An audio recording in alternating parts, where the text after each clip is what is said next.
Assalamualaikum warahmatullahi wabarakatuh. Waalaikumsalam warahmatullahi wabarakatuh. Assalamualaikum warahmatullahi wabarakatuh. Apa kabar adik-adik? Alhamdulillah, Kak. Baik. Baik, pada pertemuan hari ini, sebelum kita memulai pelajaran pada hari ini, mari kita berdoa menurut agama dan kepercayaan kita masing-masing. Berdoa dimulai.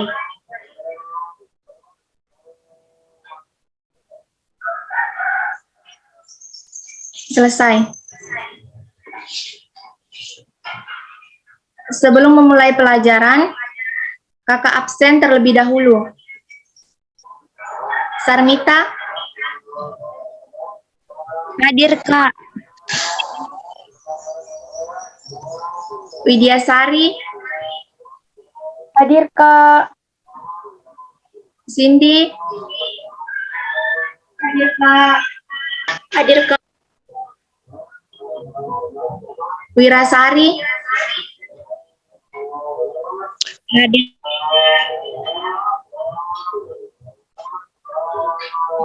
Alif Nur Aziza? Hadir, Kak.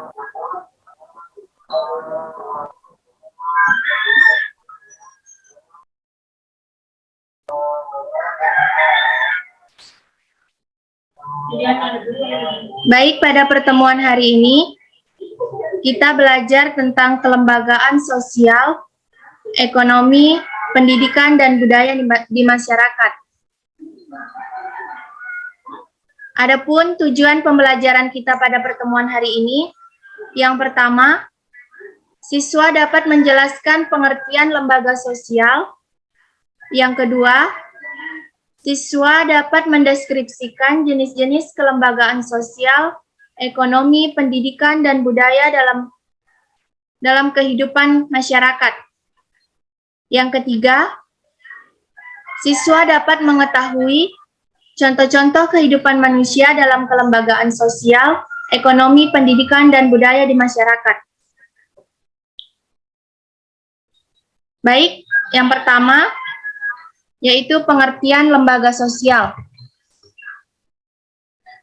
Lembaga sosial atau dikenal juga sebagai lembaga kemasyarakatan adalah salah satu jenis lembaga yang mengatur rangkaian tata cara dan prosedur dalam melakukan hubungan antar manusia saat mereka menjalani kehidupan bermasyarakat dengan tujuan mendapatkan keteraturan hidup.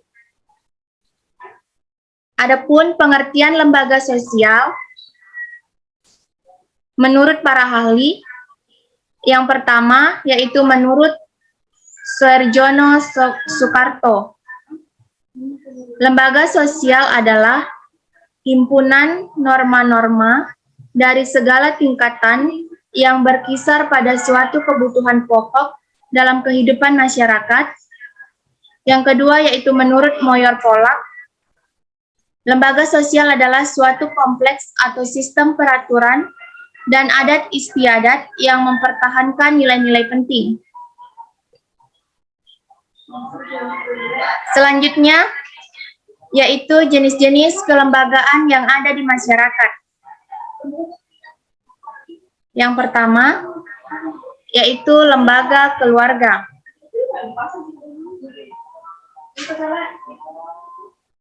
Lembaga keluarga adalah sebuah unit sosial yang terkecil dalam sebuah masyarakat yang terdiri dari ayah, ibu, dan anak-anaknya. Dalam suatu keluarga, diatur hubungan antar anggota keluarga yang sehingga setiap anggota keluarga memiliki peran dan fungsinya masing-masing. Yang kedua, yaitu lembaga agama. Lembaga agama adalah salah satu jenis lembaga sosial yang beroperasi di sebuah wilayah negara. Lembaga agama diperlukan untuk mengurus masalah-masalah yang berkaitan dengan hal-hal keagamaan masyarakat, baik itu agama Islam, Hindu, Buddha, Kristen, Katolik, dan agama lainnya. Yang ketiga, yaitu lembaga ekonomi. Lembaga ekonomi terbentuk karena orang melakukan kegiatan ekonomi untuk memenuhi kebutuhan hidupnya sehari-hari.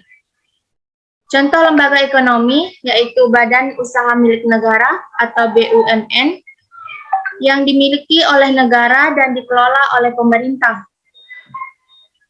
Baik, di sini ada yang tahu fungsi lembaga ekonomi?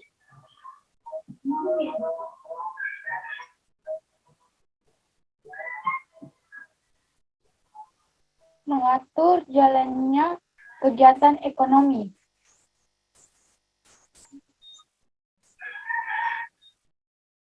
Baik, terima kasih atas jawabannya. Ada yang tahu lagi?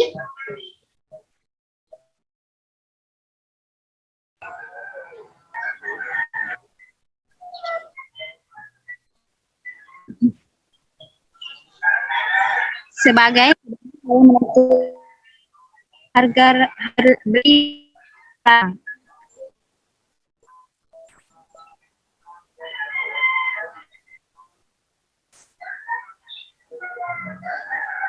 Baik, terima kasih atas jawabannya. Kita lanjut kepada lembaga pendidikan.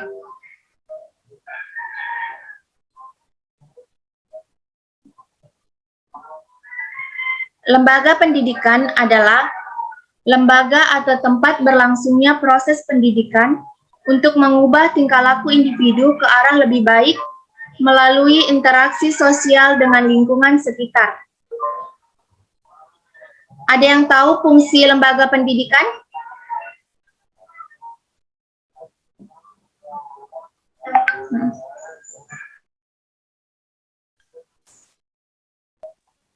Ayo Kak. Iya, silakan. Mempersiapkan anggota masyarakat mencari nafkah, mengembangkan bakat persorangan demi kepuasan pribadi dan bagi kepentingan masyarakat, melestarikan kebudayaan masyarakat, menanamkan keterampilan yang perlu bagi partisipasi dalam demokrasi. Baik, terima kasih atas jawabannya, Saudari Cindy. Selanjutnya, yaitu lembaga politik. Lembaga politik adalah politik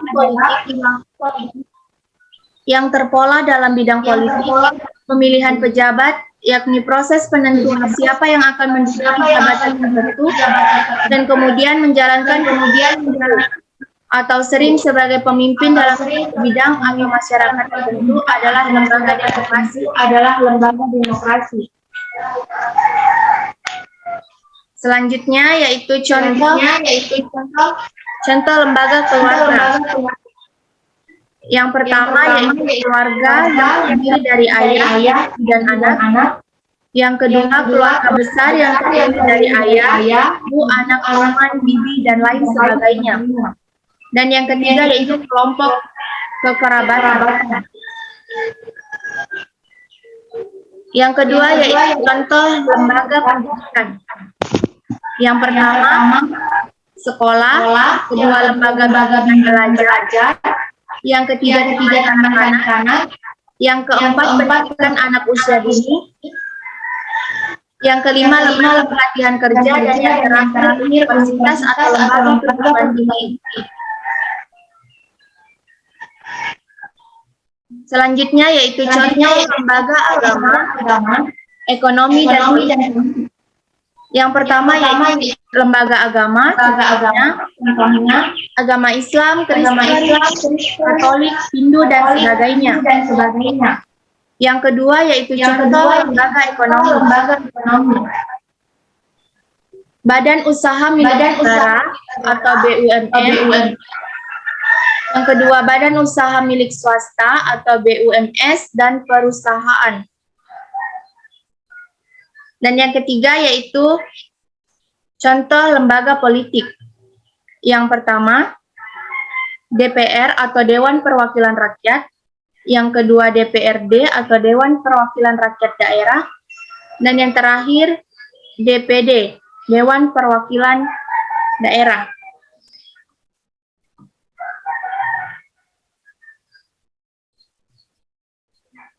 Itulah materi kita pada hari ini.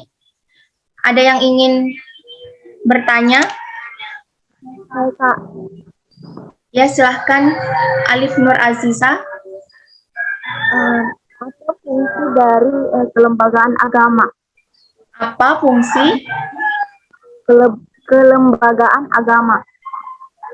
Fungsi dari lembaga agama, yaitu yang pertama, sebagai pedoman hidup.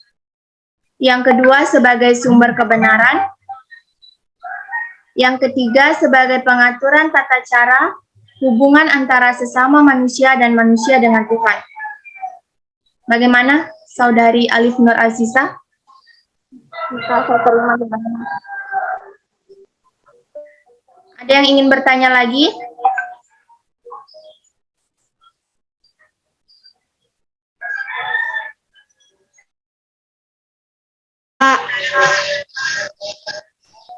Baik, kalau tidak ada yang ingin ditanyakan,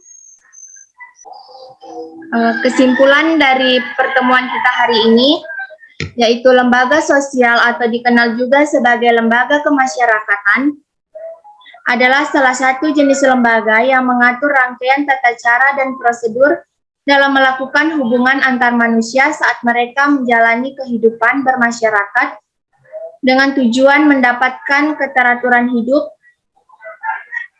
Jenis-jenis lembaga sosial, yang pertama itu lembaga keluarga, yang kedua lembaga agama, yang ketiga lembaga ekonomi, yang keempat lembaga pendidikan, dan yang terakhir lembaga politik dan hukum. Untuk evaluasi, tugasnya kakak kirim lewat grup via WA, dikumpul minggu depan. Demikianlah materi yang sempat kakak sampaikan pada pertemuan hari ini. Kurang dan lebihnya mohon dimaafkan. Kakak tutup dengan wassalamualaikum warahmatullahi wabarakatuh. Waalaikumsalam. Waalaikumsalam warahmatullahi wabarakatuh.